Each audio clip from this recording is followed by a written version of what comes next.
What's happening, guys? Welcome back to the O Show. We are presented by Jack O'HaraTV. Head on over to the YouTube channel, subscribe, like, and comment on anything at Jack O'HaraTV. We're presented by TickPick.com. Use the promo code capital OSHOW20 for $20 off your next order. You guys ever use TickPick.com to buy tickets?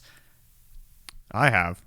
And what has your experience been like, Connor? Because again, with TickPick.com, there are no hidden fees, which will allow you to get tickets legitimately what they tell you on the website. That's exactly why I use TickPick. Mm-hmm.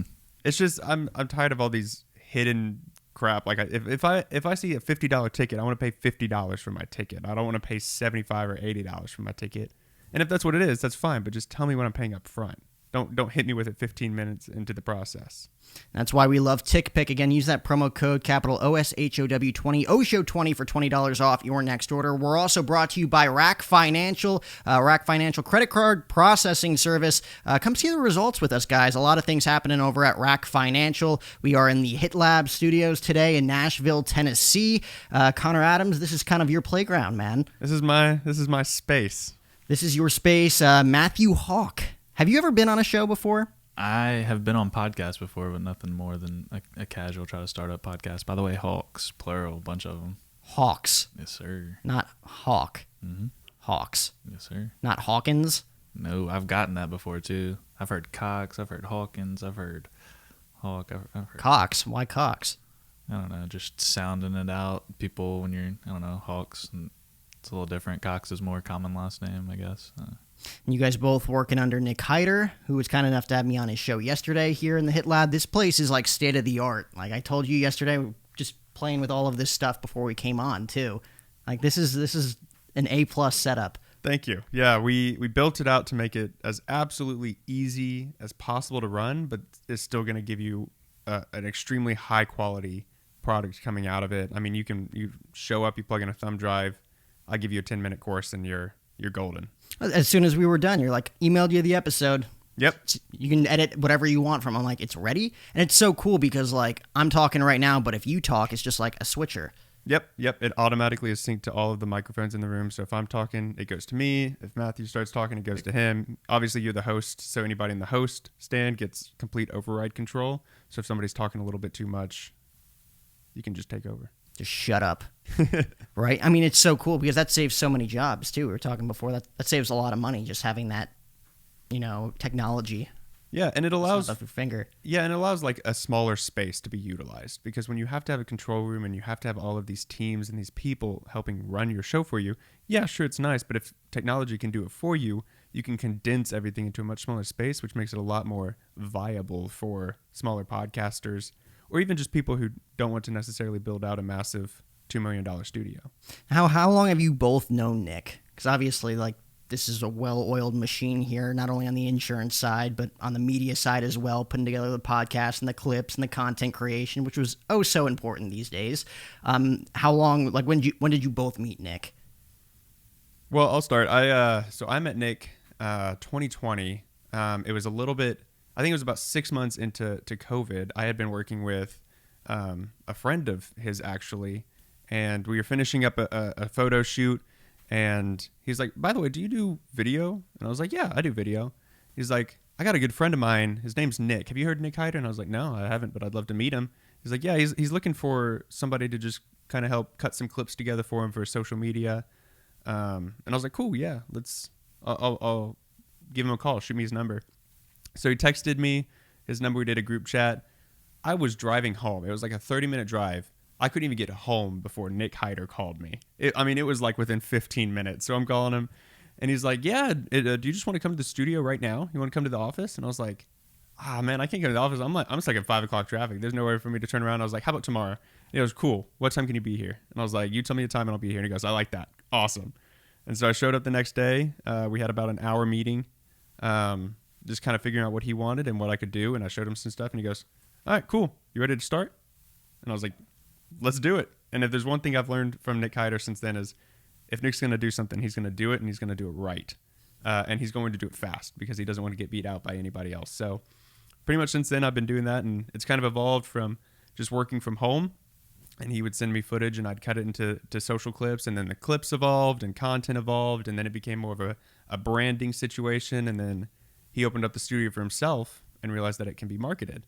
He's like, well, I need somebody to run the studio and to run all the people coming in and all that. So then I kind of took on a more hands-on approach, and here we are now. I mean, it's crazy because with content creation, man, it's diligent. Like, even Matthew was showing me a clip that he was putting together, and he had to, like, cut it up into, like, 3 different things on the closed captioning side just to make it look different and have, like, what was it, like, stop, or it was like, please stop doing this, and you wanted stop to look a different color. It was red, right? Yeah. And you had to, like, make 3 different closed captionings, put them all together, and then still make the 30-second long video. Like, a 30-second long reel on social media takes like an hour to make.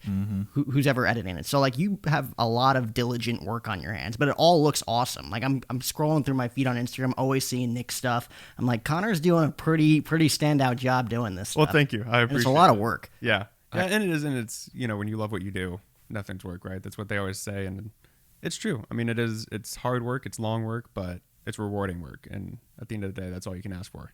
And when did you get into that space? Like, what kind of... I mean, I honestly got into video in high school. I had a buddy who needed help with a project holding a video camera, and I was like, well, I got 2 hands, I can hold a video camera. And then from then on, I just fell in love with it, so I dove into all the classes I could take, all the programs, all the YouTube videos I could possibly watch. Went to school for it, went to college for it, and then got a video director at a church, actually, coming out of college, and that turned into a photo video director, and then a couple months after that became media director.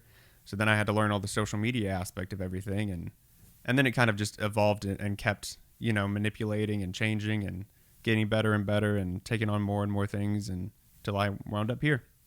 I mean, it's a really, really, really cool space that pays you a lot of money if you're working with the right people and you're putting out the right content too. Yeah, and at the end of the day, I get a part, even if it's a small one, in making people's lives better, whether it's making Nick's life easier because he doesn't have to do the content, and then all of his content that he's putting out is helping a lot of people, and I get to have some pride behind that aspect of things. Get to meet a lot of cool people too. Yes. The cool thing, like, Nick's got, and I want to say these are like baseball bases. That's the way I look at them anyways. I don't know what it is, but it's basically just wallpaper, and he's had every single person, including myself, including Brad Lee, including Charlie Monk. Like, all of these guys come in and sign the wall, which is really cool. It's a neat experience. Yeah, and especially in a world where your network is your net worth, right? Just being able to know people and meet people has been an awesome part of even just working in the space and being able to meet incredible people, even like you, like coming in, and you came in 2 days ago, and here I am on the O show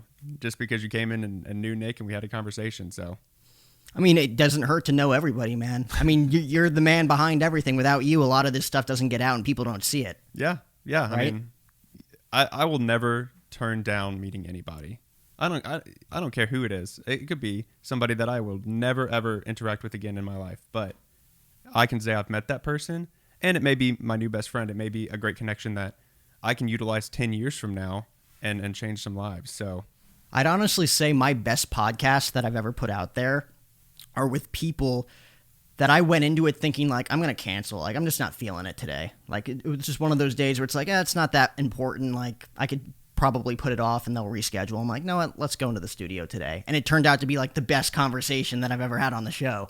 That's like usually how it happens. So like whenever there's like times like this, like full transparency today, both guests postponed at the last second, I'm like, who's ever in there? Let's have a conversation. And luckily we have Matthew, and luckily we have Connor. And you guys are able to provide, honestly, if not more value than anybody else can in the room, because without you guys, things don't happen. I mean, you're more on the insurance side, working with Nick. How did you go about meeting Nick Hyder and kind of becoming into this family? So I actually started back in April. A little background about me. I have a computer science degree. Of course, being in insurance, I don't use it at all. Very common, though. People get a college degree, don't use it. I'm one of them, too. Connor, are you one of them? Yeah, I'm one of them. But you use yours, right? You said you got yours in or some kind of... I got it in film, TV production, but... related field. 90% of what I came out knowing, I went in knowing. So it's all connections. Yeah. On that note, by the way, I'm constantly asking Connor every day, like, what do you think about this as far as editing or anything social media related? So I always appreciate his help on that. But I got a degree, not using it. Was looking for any job, right? Of course, I started looking in my field. After so long, you're like, I need a job. It doesn't matter what it is, so you expand. Came across a lot of opportunities and interviews for some sales jobs. Talked to Nick.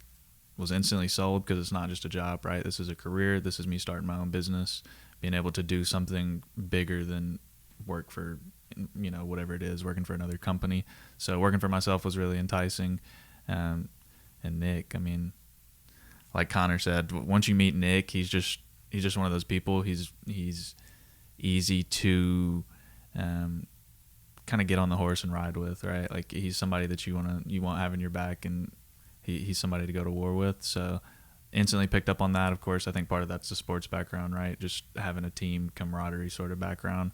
I grew up playing baseball, so instantly had a connection there. And since then, I mean, he's been teaching me how to be not just insurance, of course, that's where it starts, right? But then it's more than that. It's being an entrepreneur going forward and trying to do something bigger for myself. How to be a man. Yeah, exactly. How to be a leader, really. And then he's really been more of a mentor over time. Of course, with anything, there's turnover, so it takes time for people in Nick's position to start opening up to people and start, like I said, mentorship more so than anything. He's not going to be a mentor as soon as somebody comes in the door. So the longer I've been here, the more that Nick's been able to teach me and just learning like anything, meeting people. Like this is a cool opportunity that I wouldn't have had if I would have been here. Yeah, right person at the right time, man. Mm-hmm. Like it's all about having that discipline too. Like you're not going to earn his mentorship or his respect right away. Mm-hmm. Like you're going to have to put in the work. Like how early on were you able to buy into the fact that you made the right decision? Because it's easy to be like, I'm in the right place, but those first few weeks, I'm sure, are just like, this is tough. I have a lot of learning to do. So unsurprisingly, like anything, there's self-doubt, especially when you start something new. Typically you suck at it. I actually came in and I really enjoyed the environment immediately. I didn't know what to expect coming in. I get in and realize, okay, I do want to be here. I wasn't sure, got here, started it, and realized this is something that this is a path for me to succeed. And a lot of times when you're looking like a job, of course, to me, that's really a temporary solution. At the end of the day, I'm looking for what's the next best path for me to level up my life and chase bigger things. And so this was a path for that. And it has been difficult. Financially, of course, when you first start out, there's no base salary or anything like that. Exactly. There's no hourly. So overcoming those challenges and self-doubt of, can I do this? Should I be doing this? And then, I don't know, at the end of the day, you're your biggest critic, but you're also your biggest supporter. What are you looking to do with, the finances? Like, obviously, everybody wants to make the most money as possible, but it's for reasons, right? So what's your reason? What's your why in making a bunch of money? Because I'm going to go out on a limb, and there's a lot of people who work in insurance, too, that aren't necessarily passionate about insurance itself and selling it. But, like, what's your passion behind it? So insurance itself is not a sexy topic. I always tell people, because any insurance, health insurance, the ideal client's going to be, somebody who's healthy, he's building a family, maybe mid-30s, mid-40s, whatever it is in that range. But one thing that I really enjoyed about it is helping people our age. Like I'm 25, people get dropped off their parents' health insurance at 26, and it's like when you turn 18 or 21, you get these new responsibilities as an adult, and being able to help people understand health insurance that is my age that haven't. Why would you know anything about health insurance before you're dropped off your parents' health insurance? You just go to the doctor, and it's just the way it is, however your parents have it set up for you. So that's been people that I've really, really enjoyed helping, just because it's not a sexy topic. Like you said, it's health insurance. It's not that I'm necessarily passionate about health insurance. It's that this is something that can be convoluted. It can be muddy waters. It can be confusing to people. Being able to just, hey, man, I got your back through this. I'm going to help you. I'm going to steer you in the right direction. Has been rewarding. So what do you want to do with the money you're making then?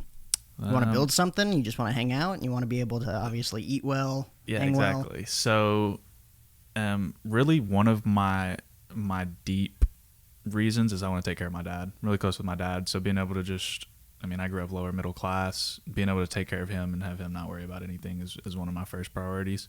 And then, like anything, level up myself. I want to chase other things. We talked about rack. I'm going to be getting into rack at some point. Just expanding my tool belt over and over and being able to help more people in more ways, right? That's another tool to the belt. Okay, well, now I can help these businesses with their credit card processing, but maybe I can help a small business with their insurance, and then just extending my value and being able to do more and accomplish more. Those are good values, man. Good reasons to want to be able to help people and everything. I think if you could rap a little bit, you could probably be Jack Harlow's stunt double. We talked about that before we came on as well. You're Jack Harlow. Who'd you say that you looked like? I have no idea. I get told, I've gotten told Bo Burnham before, but that was before I really got facial hair. But now he has facial hair, so I guess it can kind of flow. I think that's also, it's hard to tell in this setting because it's mainly my height. I'm just tall. And I think that sells me to a lot of people. Connor says he's tall, like he's like 6'8". Connor's like 6'1". 7'12".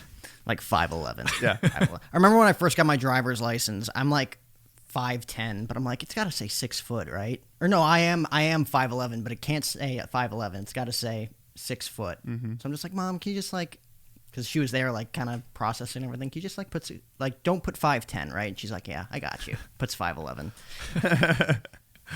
But I was told yesterday I looked like Daniel Radcliffe by Nick. And then I went to the bar yesterday, and a bartender told me I looked like Daniel Radcliffe. And I'm just like, Harry Potter? I can see it as he's gotten older. It's the jaw. You got a strong jawline. Daniel Radcliffe's got a strong jawline. But is that a compliment? I'd say it's a compliment. Yeah, I mean... He's had a glow up. Yeah, you got to get over because when you first think Daniel Radcliffe, you think 12-year-old Harry Potter. So don't think Harry Potter. You got to think, today's age Daniel Radcliffe. So. I was telling both of you, I was told I looked like Nicolas Cage once upon a time. I don't know if they were just trying to wreck my confidence, but it worked spectacularly. It really did. I'd be a little more hurt if I heard Nicolas Cage than if I heard Daniel Radcliffe, that's for sure. Yeah. My mom always told me Leonardo DiCaprio, and I just ran with that. I'm like, I'm the most attractive man in the world. Yeah, I think you should stick with that one right there. Thanks, guys. Well, we're all kind of like in the entrepreneurial space. Like I started this show 6 years ago, running this as a full-time gig. You in insurance, looking to not only provide value for people, take care of your dad, kind of live the lifestyle you want to.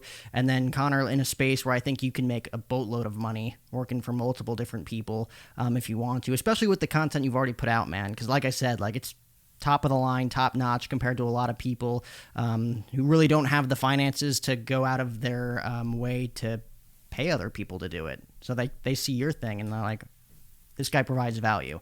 Yeah. Well, and that's what I strive to do. I want to provide value to people. And, I make jokes all the time.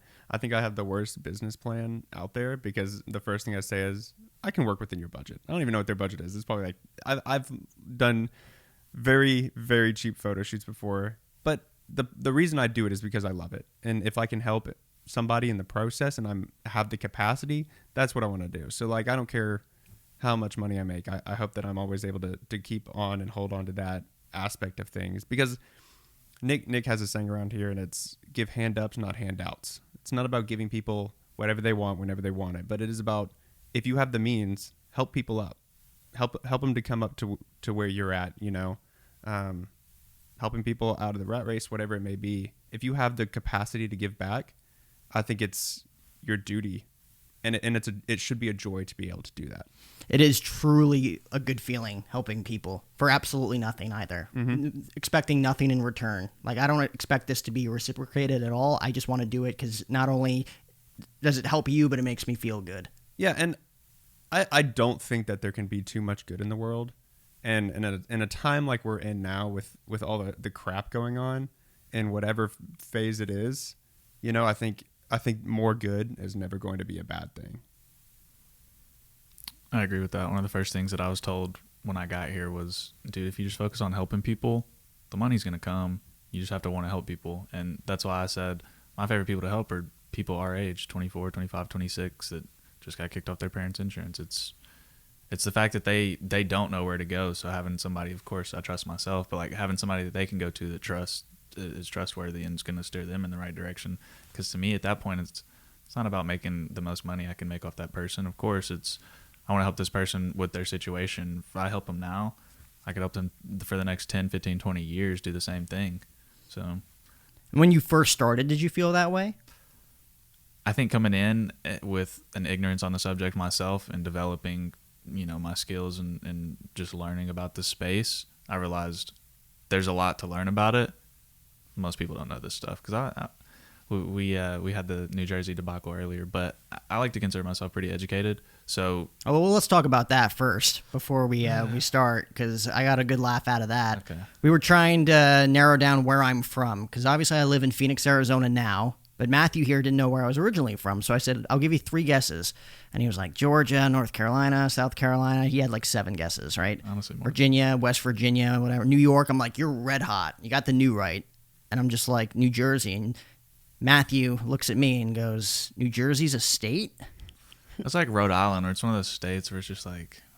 Rhode Island is also a state. I know. That's what I said. It's one of those states where I'm like, kind of sounds like a city at the same time. Like, don't know what it is. I'm buying Matthew a map for Christmas. So did you think New Jersey was a state or a city in a state? Kind of like... No, I mean, I definitely thought it was a state. That's why I was like, it was half jokingly, but half like, not 1,000% sure. It's like New York. I thought it potentially could have been like a, what do they call them, boroughs of New York. So as you were saying, you were well educated? I'm not in geography. Just because I'm good at math, that doesn't mean I'm a geography genius. But as you were saying, where were we going with that? Because you were saying you were well educated. Well, I like to think of myself as well educated, regardless of geography. That doesn't help with health insurance. But being well educated, and I feel like just having an extent of knowledge of things, health insurance was not one of those things. I know that's common. And everybody deals with health insurance, not just people my age, right? So there's tons of people who not are just getting dumped off their parents' insurance that are 30, 40, 50 years old. I've had 50-year-old people asking me, what deductible do they pay when they go to the doctor? Nothing wrong with this, just it's a copay if you pay when you go to the doctor. Like, but they just don't know, and that's fine. Again, that's another thing. Like, even if they're older and I'm educating them, feels good. I've had plenty of people thank me, like, wow, this was very informative. I appreciate your time and things like that, and that's what feels good. So, all right, and we got a few different ones here. Yeah, you don't want that one. No, actually, yeah. I could have got New that. Jersey's not a state. I'll accept that. Maine doesn't feel like a state either. On that note, shout out to Maine. Are we just gonna start insulting states here? What's happening? I just can't believe you didn't know. Says he's well educated and doesn't know that New Jersey's a state. It wasn't that I didn't know. It was just like, New Jersey is a state, huh? Not like Rhode Island. It's like Washington, D.C. Washington, D.C. is not a state, but... Correct. Kind of feels like a state, doesn't it? It's its own entity. I mean, it's the capital, yeah.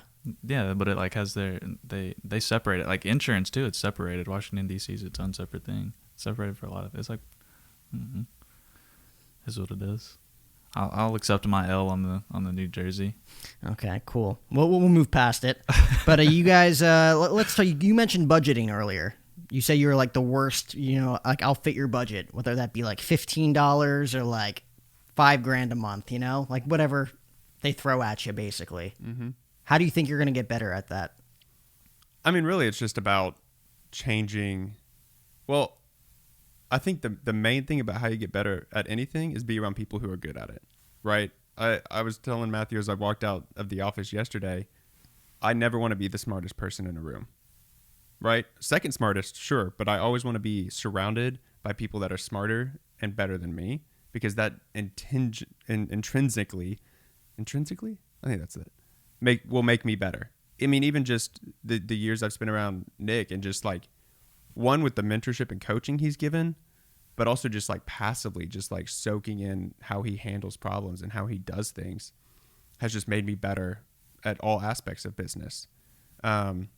So with the budgeting, I mean, I think it's really just, obviously you can do the research, you can figure out where the pricing is for people who do what I do, who are as good as I do, who are at the same level as I do, and then searching and thinking into the future of where do I want to go? What goals do I have monetarily if I have 20 hours a week to do photo shoots, right? And I need to make a certain amount of money in those 20 hours a week over the course of a year. Well, then it's just a simple math equation, right? So just thinking about things more of the future, living in the present, thinking in the future.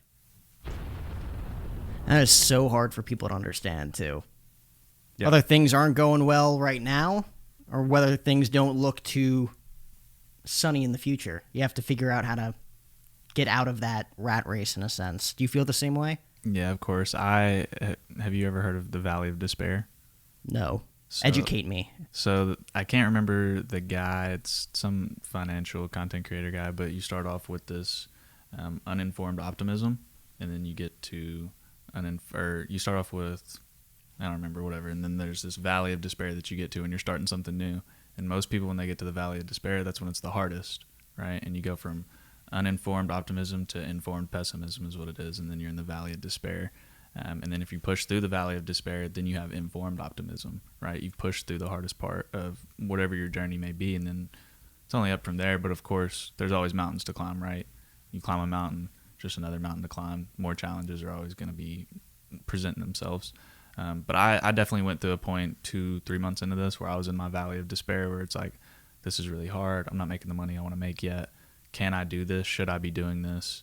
Do I opt the safer route and, get an hourly job or get a salary or whatever it may be, push through? And of course, I'm going to have more challenges going forward. I have challenges every week, but pushing through that initial valley of despair is so important. It's so interesting how that works. Like the safety net of having an hourly job that pays consistent money. It's all right. But then there's other jobs where it's commission only, but you have the opportunity to break through that threshold and make however much you want, as long as you're willing to put in all the work for it. And like you could put in all of that work and like nothing hits, or like one sale can change everything. It's an interesting concept because a lot of people are scared by that.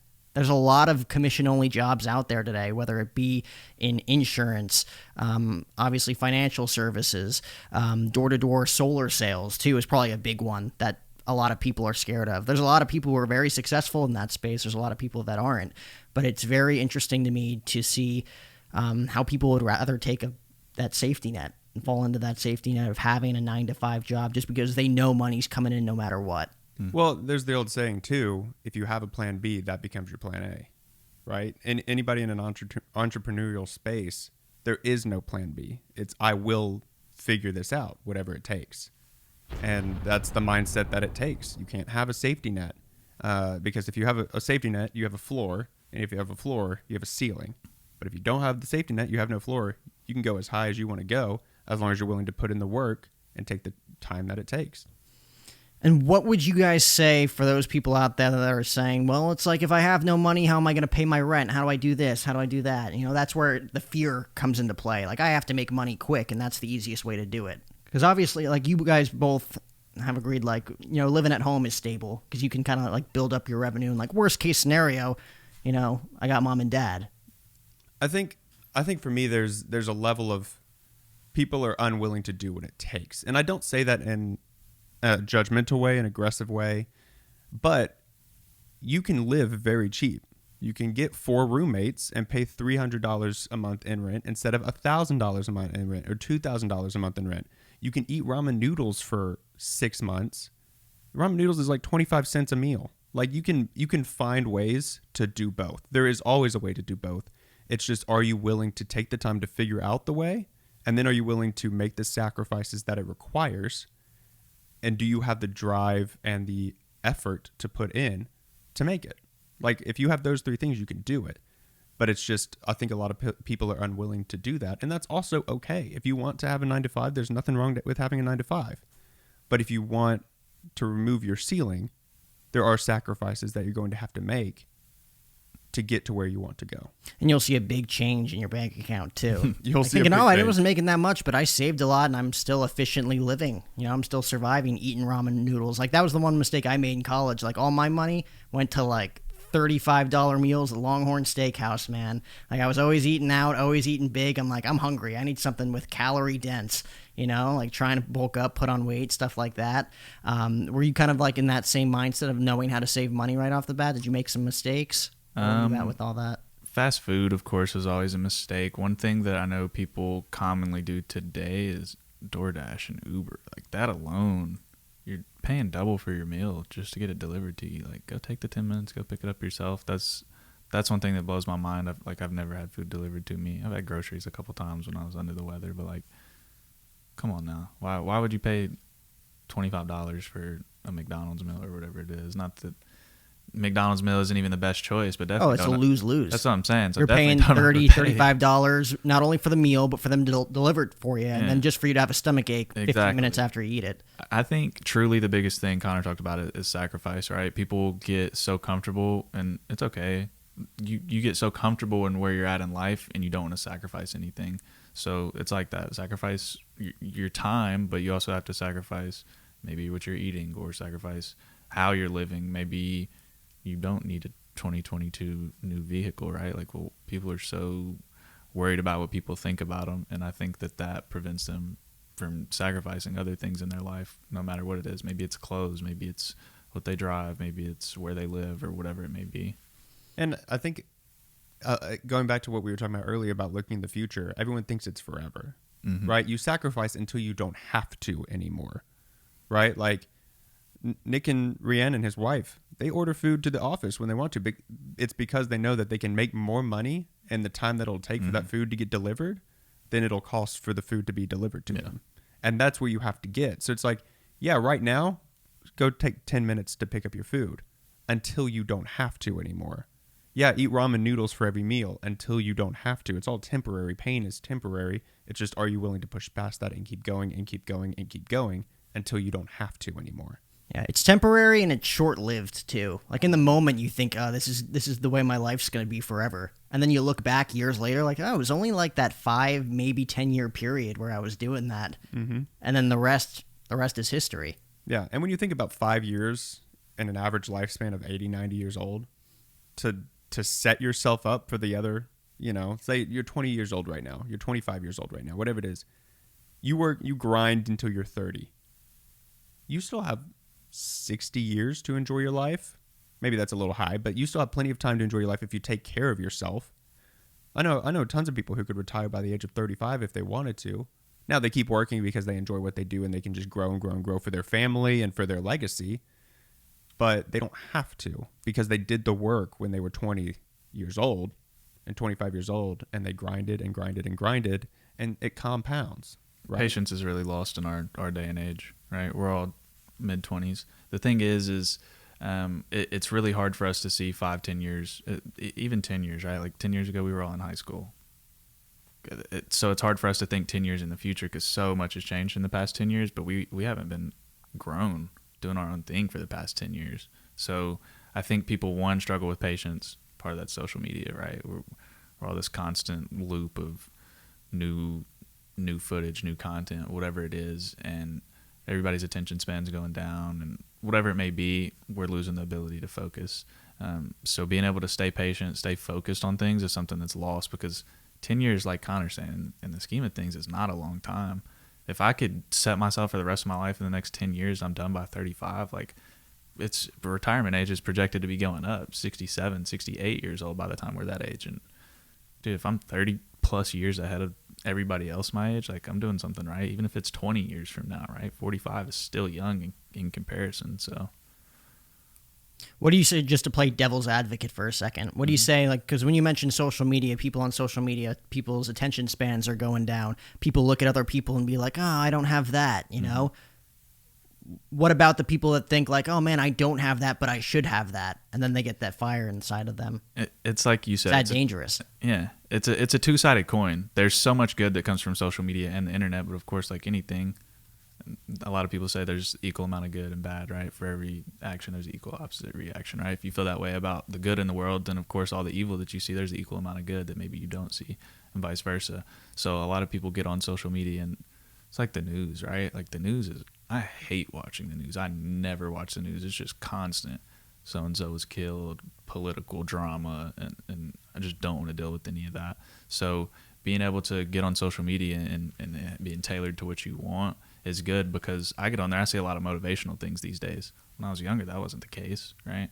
When I was younger, it may have been video games or sports or whatever it is. And of course, I see sports still, but having something that motivates me, or like, hey, we're recommending this book to you, or we're recommending this podcast for you, something for me to grow from where I'm at, that's equally as important.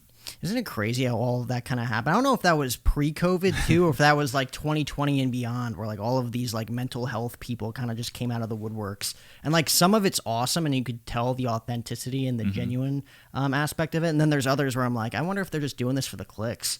Well, I think it's both. It's yes, right? And I think that when COVID hit, there were a lot of limitations that were put on people. You couldn't go out to a bar and meet people. You couldn't go to networking events. You couldn't have people over really. Like there were so many restrictions and regulations and all this other stuff. And so I think a lot of people went to social media because it was the one way you could still connect with people, right? It's social media. And if you do it in the right way, it's very effective. And so to your point earlier, it's like, yeah, there's a ton of crap on there, right? Like if you look on your Instagram For You page, for every good post, there's probably 3 bad ones. So how do you change it? You get more good out there, right? You post yourself. Yes, I can't control what everybody else on social media posts, but I know what my personal brand is, and I know what I'm going to put out there, and I know what Nick's going to put out there, and I know what you're going to put out there, and what Matthew's going to put out there. And so it's almost like your social media habitat. Who do you want to surround yourself with? What kind of content do you want to see? If you want to change, start following these motivational people. Do something with your life. Change it, you know? And so it's just about being intentional with what you want to view, because it does affect you. And if you watch a bunch of 10-second, fun dancing TikToks, your attention span may go lower. It may or may not. I don't know. But if you surround yourself with Alex Hormozy, who's just motivating you to do whatever it is you're going to do, then that's what you will eventually do, right? So it's all just about what you choose to put in. Good dude right there, too, Alex and Layla. A lot of great content on social media from those two. Mm-hmm. But yeah, I mean, there's so many people out there that, like, I'm sure you're friends with. I know I'm friends with a lot of people that are just like, man, like, you're really killing it. It's like, it's who you surround yourself with. It's who you absorb. It's the sponge that, the things that you're soaking up as a sponge, right? You could either go to the bars on Broadway or Old Town Scottsdale or New York City and just like party it up all night long. Or you can, read a book or two. Try to read like 4 or 5 books a month, whether they be business books, finance books, self-help, mental health. Like, yeah, you could figure out a lot of stuff about yourself at a young. And people are like, man, they're so young. It's like, no, we're just a lot more disciplined than you. Right. And I'll also say like that. I've heard a lot of people. I'm a big reader. I'm an avid reader, and I've had a lot of people say, "How do you find time to read?" And I said, "I don't read. I have audiobooks. I can still read."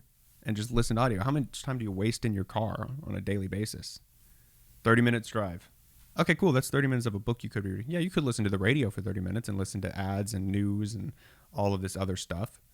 Or you could read, Think to Grow Rich. You could read, The Secret to Finance. You could read all of these great books to grow and learn and get better. Another good. Or you could go to a bar. Lewis Howes, School of Greatness. Listen to that a lot. Been listening to Rob Dyrdek's Build with Rob. Both of those really good.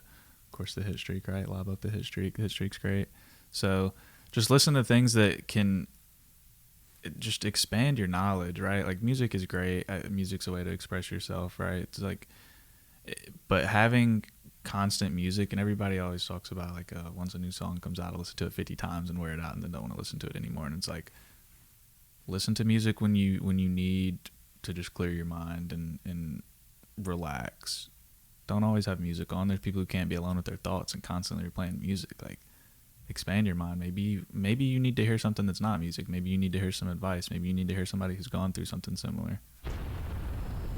That's a bomb right there. I'll take it. It's a bomb. I'm guilty of that myself. I'm just blasting music all the time, and I'm thinking like, man, like, how do I have the time to like read or expand my mind? Just listen to podcasts, like that's honestly the new form of audiobook right there, is learning from people's experiences, whether it be like a Nick Hyder or, like you mentioned, Rob, or, a Grant Cardone or an Ed Milet or any of these guys, right?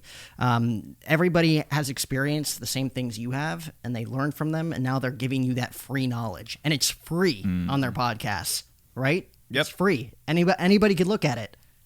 Yet there's that 1% that's looking at it. That's another thing that we're super guilty of thinking, of course, we're all incredibly unique individuals, but our situations are not so unique, right? Like everybody has this sense of, I'm the only one who's ever gone through this. And that's just not true. It's really not. Nope.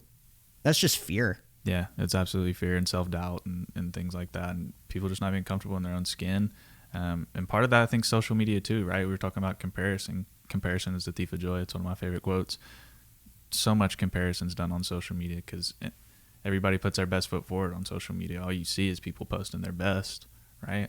One, compare yourself to yourself. don't worry about what other people are doing, but why compare yourself to someone else's best as well? Like, it's not fair. People are scrolling late at night and feeling doubtful about themselves, and then they're looking at whoever it may be. Maybe it's Alex or Mosey talking about, I've made $100 million, you know, and they're like, oh my gosh, my life sucks. And it's like, dude, this man's been doing this for 15, 20 years, and you're worried about where he's at right now. Like, Yeah, I think it was Marcus Whitney who said, don't mistake your chapter 1 for my chapter 20. Mm-hmm.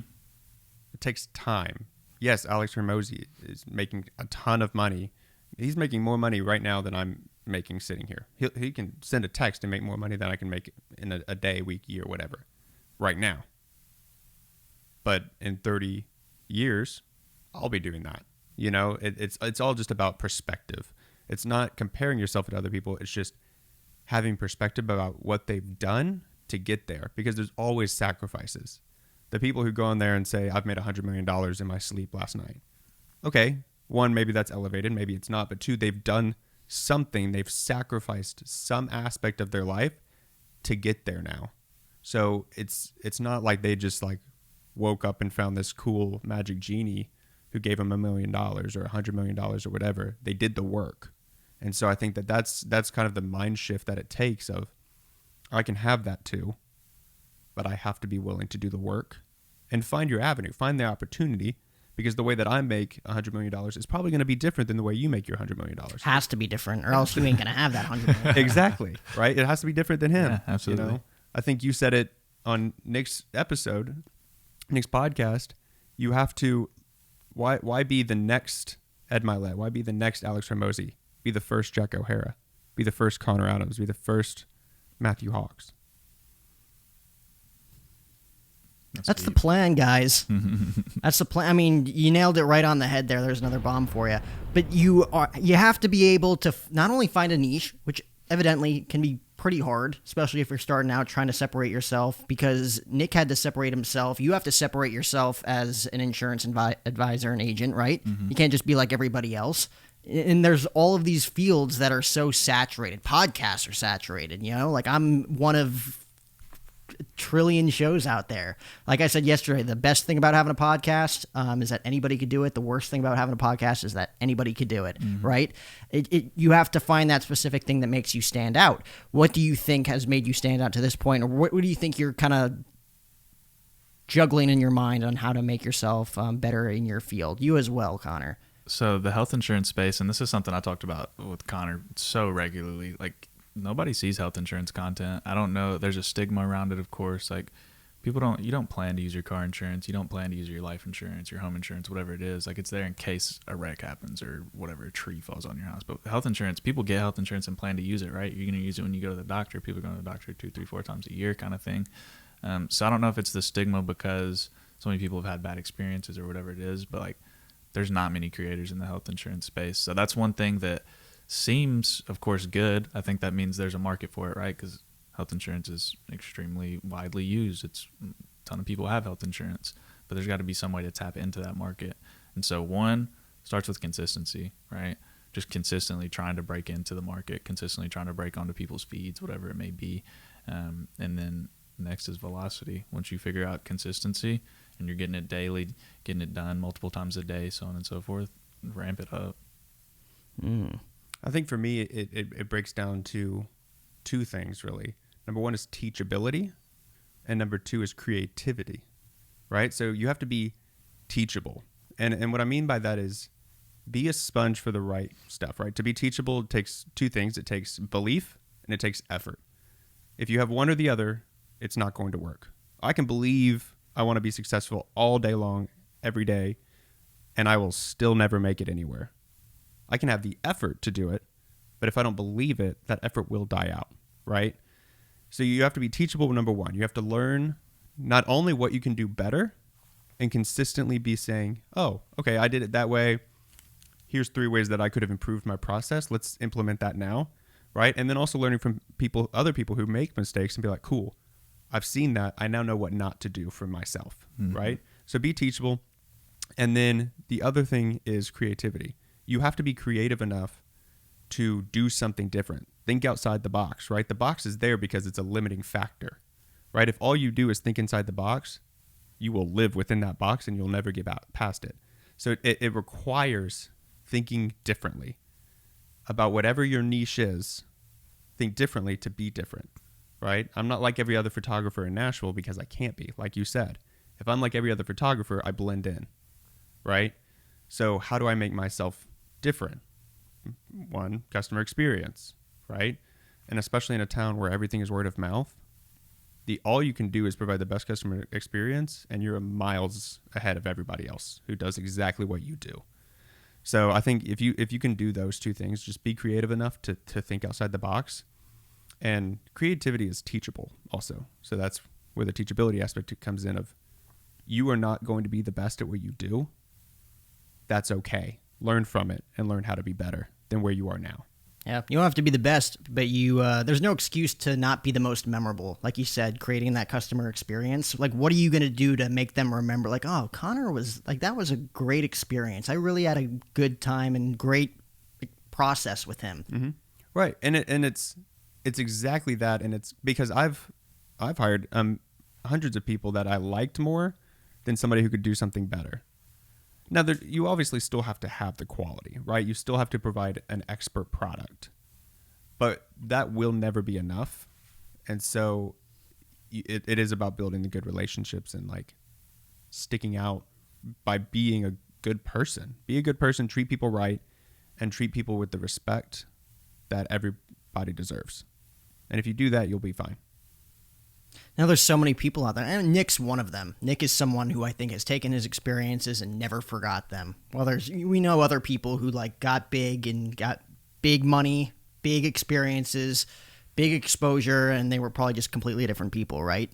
Like, how do you think that you would go about staying in that mindset once you do have everything that you worked for and then some? Because that's usually what happens. You know, you have a plan, you have a vision, and if you're treating people right, usually you're getting way more than you asked for.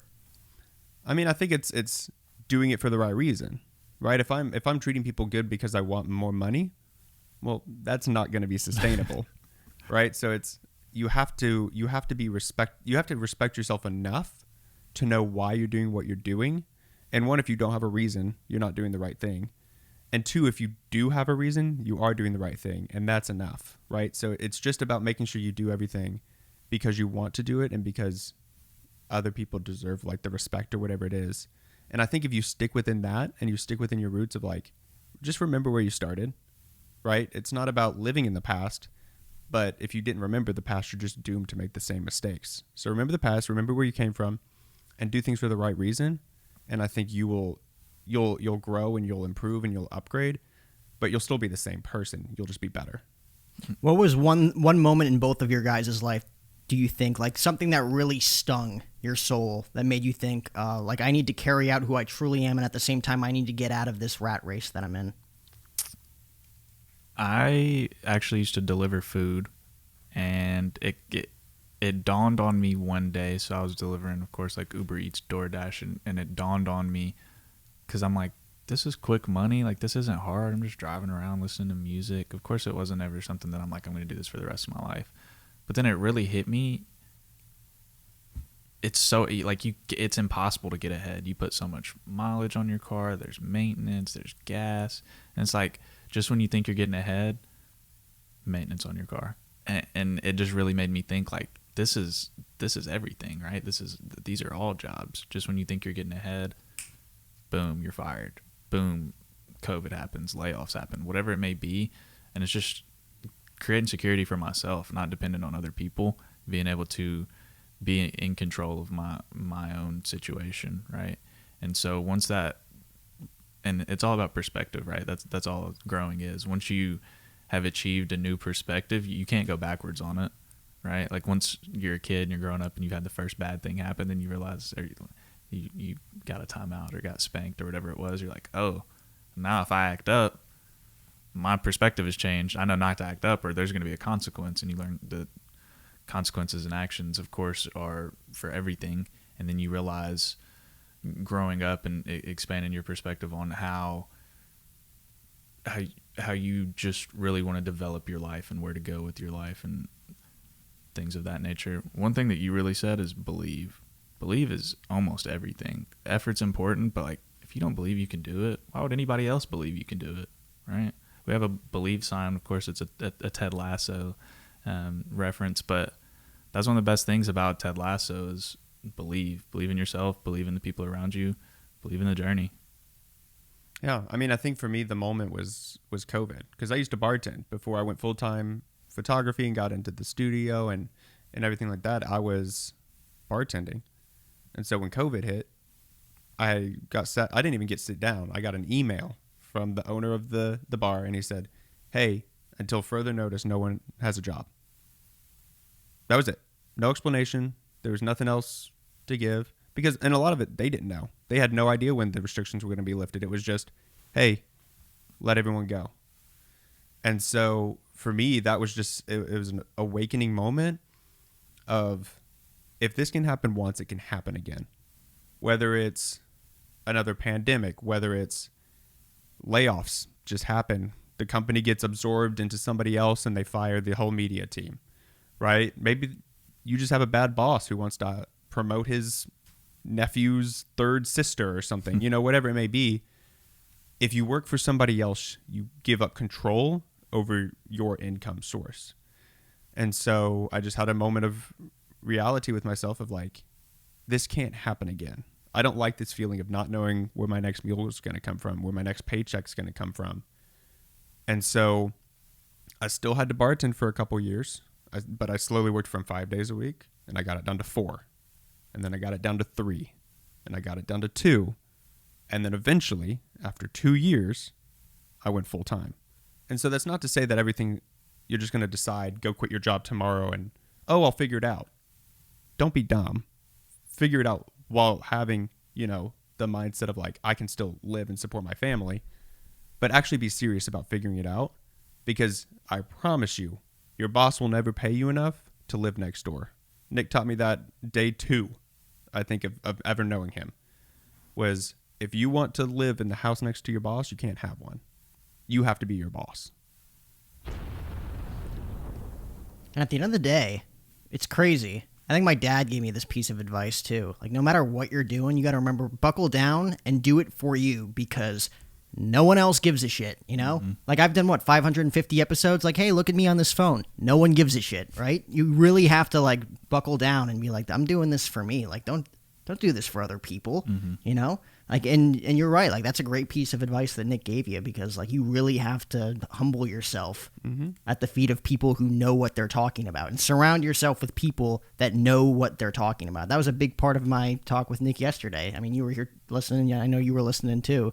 Like, there's people that you love in your life that not necessarily are going to give you the best advice. Go find the people that accomplish what you want to accomplish, and your road will be 10 times easier. I promise you. Yeah. Well, I mean, here, like, to a certain degree, you have to take your own path. But that's not to say you can't use the tools of the people in front of you, right? Like, if using you as an example, or Nick as an example, if you guys are making your own path, I have to make my own path.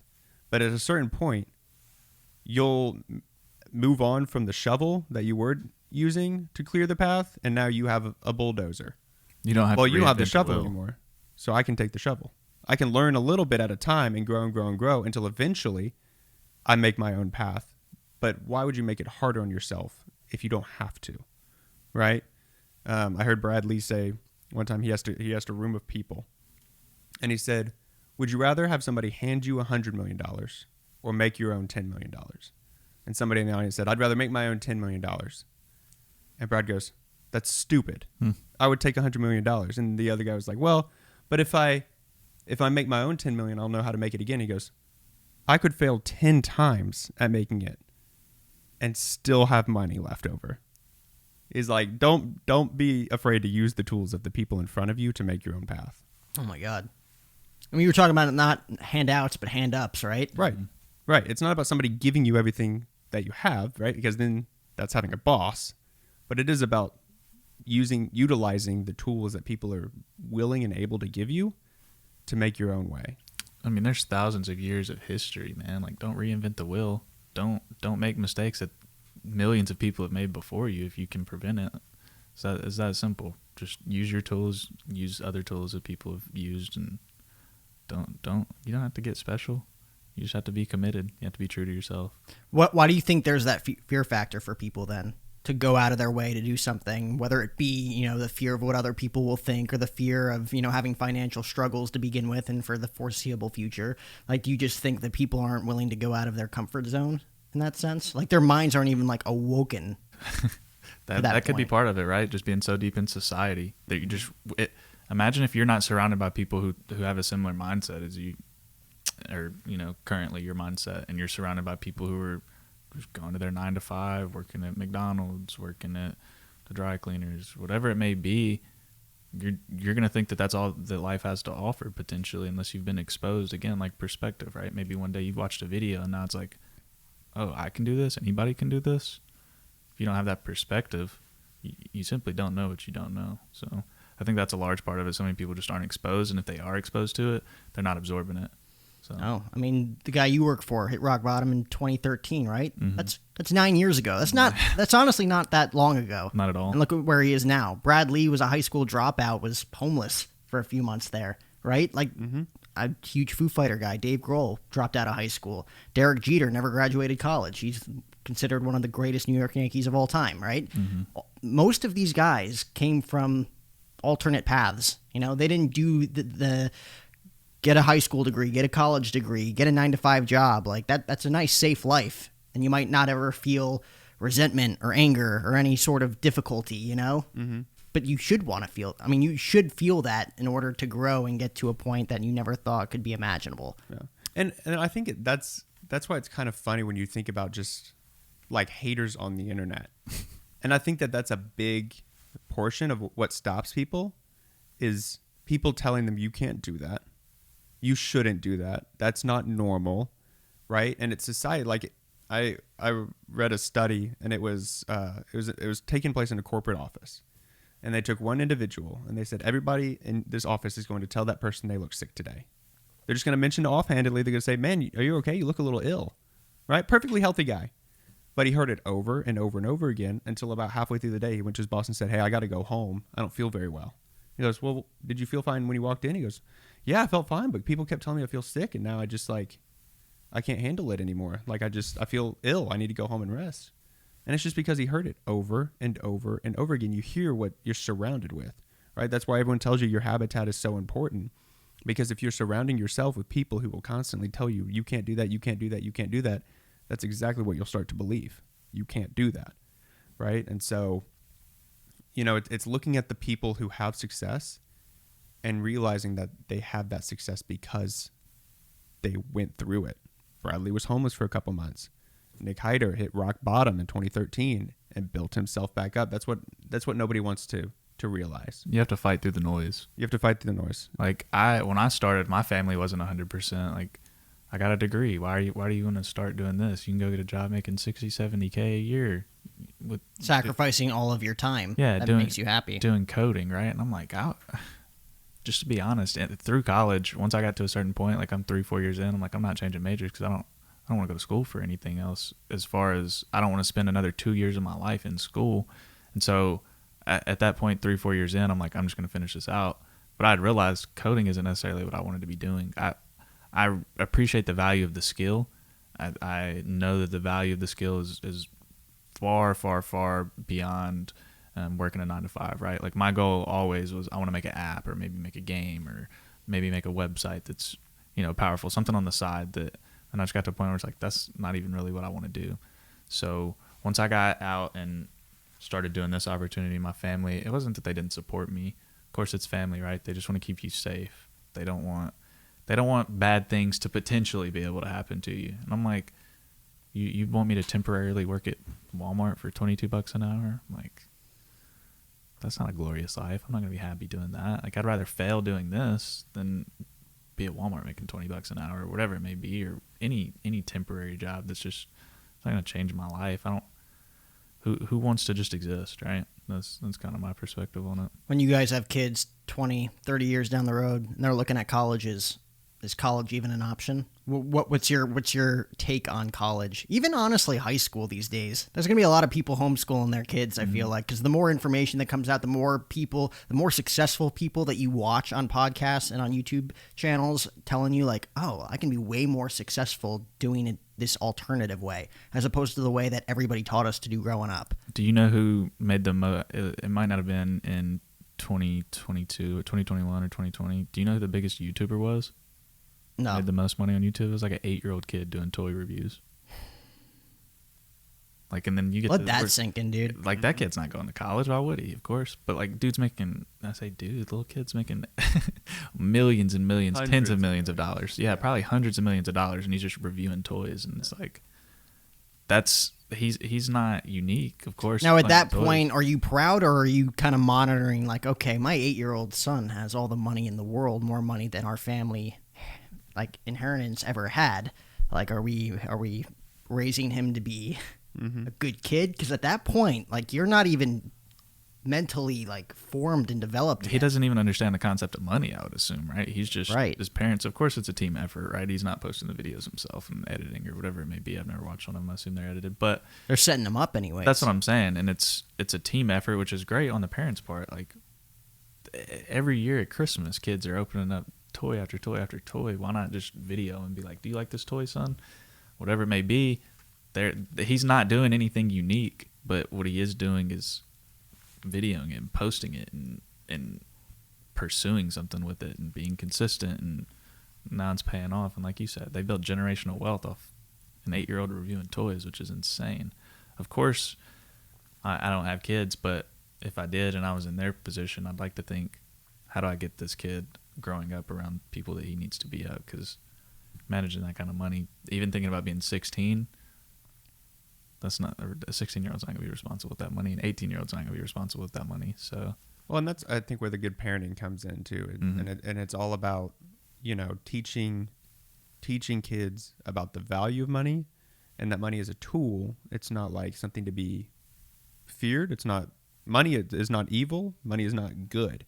You can do a lot of evil with money. You can do a lot of good. So it's just about teaching the value behind money, of like money amplifies who you are. If you're a good person, money will make you a better person. If you're a bad person, it makes you a worse person. So it's just about teaching the younger generation the proper use of it and how to like actually manage it. I think as far as the college thing, I mean, I think that's, for me, I think it'll be fully up to them. I fully plan on being completely set up so that there's no debt that needs to be involved in college.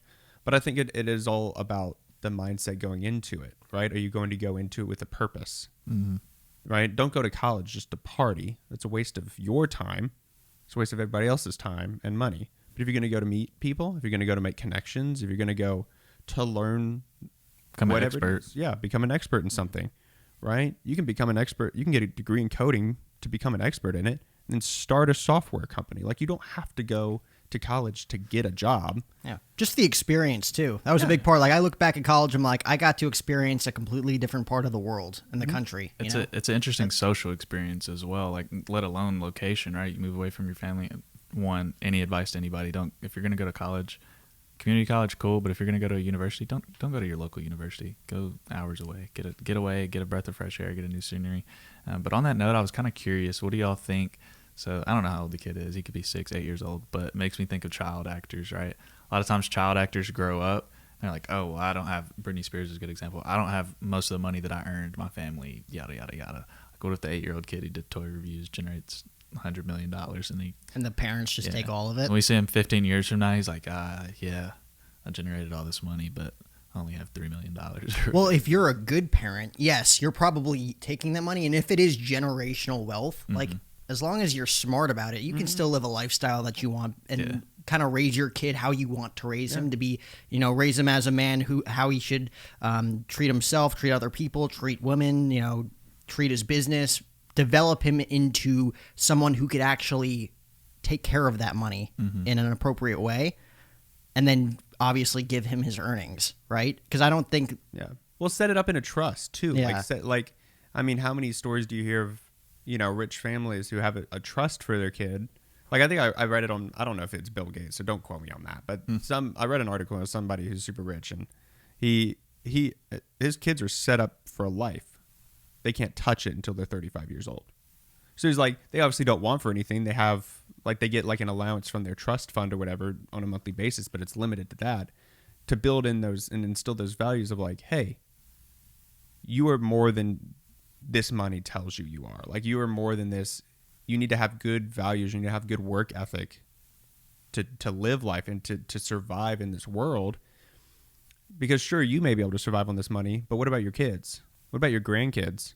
Do you have the knowledge to pass this on? Because if I make hundreds of millions of dollars, I'm not going to live forever.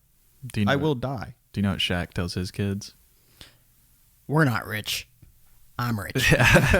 He's like, that's my money. They're not getting any of it. So I think that's interesting too, though, and I get it, right? Because of course he's going to make sure his kids are taken care of. But it's also like he's saying that from a point of he wants his kids to go out and do their own thing. He doesn't want them to be coddled almost into life where it's like, oh, the $100 million man is your dad. He wants them to go out and take their own risk, do their own thing, go through their own struggles. And of course they're going to have different struggles, but they're going to have their own struggles regardless of whether they grew up in a $100 million household or not.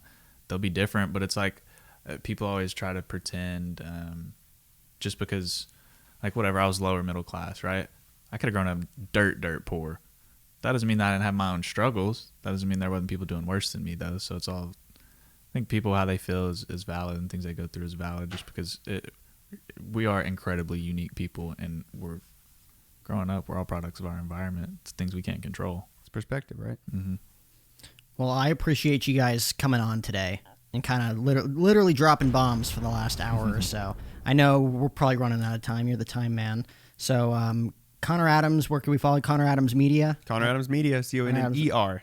I'm not an O-R, I'm an E-R. E-R, head of the HitLab Studios and creative here. And then, of course, Matthew Hawks.